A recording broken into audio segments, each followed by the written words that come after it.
Republicans shut me out of a hearing on contraception. In fact, on that panel, they didn't hear from a single woman, even though they were debating an issue that affects nearly every woman. Because it happened in Congress, people noticed. But it happens all the time. Too many women are shut out and silenced. So while I'm honored to be standing at this podium, it easily could have been any one of you. I'm here because I spoke out. And this November, each of us must speak out.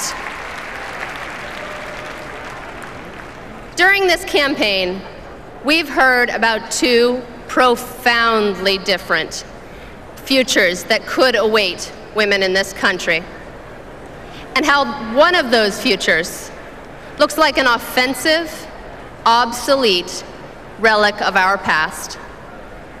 Warnings of that future are not distractions. They are not imagined.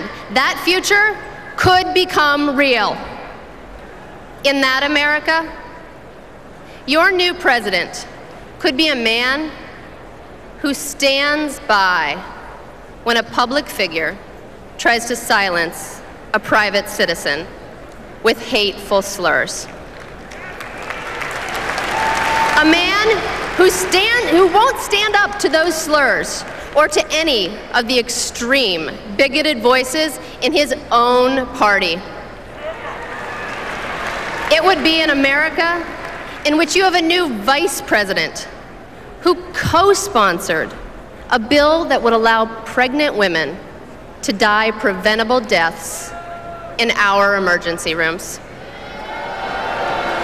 An America in which states humiliate women by forcing us to endure invasive ultrasounds that we don't want, and our doctors say that we don't need.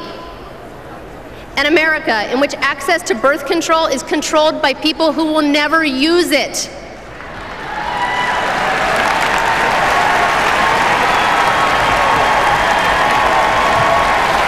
An America in which politicians redefine rape, and victims are victimized all over again. In which someone decides which domestic violence victims deserves access to services and which don't. We know what this America would look like. And in a few short months, that's the America that we could be. But that's not the America that we should be, and it's not who we are.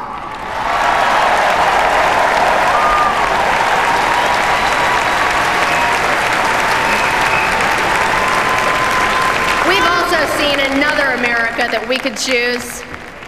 In that America, we'd have the right to choose. It's an America in which no one can charge us more than men for the exact same health insurance. In which no one can deny us affordable access to the cancer screenings that could save our lives. In which we decide when to start our families. An America in which our president, when he hears that a young woman has been verbally attacked, thinks of his daughters, not his delegates or his donors.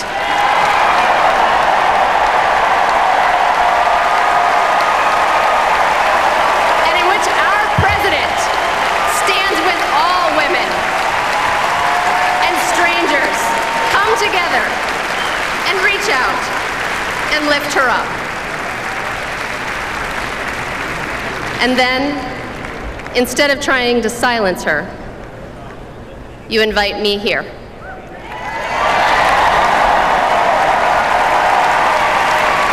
And you give me this microphone to amplify our voice.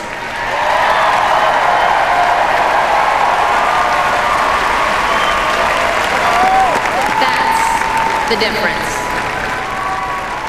Over the last 6 months, I've seen what these two futures look like. And 6 months from now, we're all going to be living in one future or the other, but only one. A country where our president either has our back or turns his back. A country that honors our foremothers by moving us forward, or one that forces our generation to refight battles that they already won. A country where we mean it when we talk about personal freedom. Or one where that freedom doesn't apply to our bodies or to our voices. We talk often about choice. Well, ladies and gentlemen, it's now time to choose.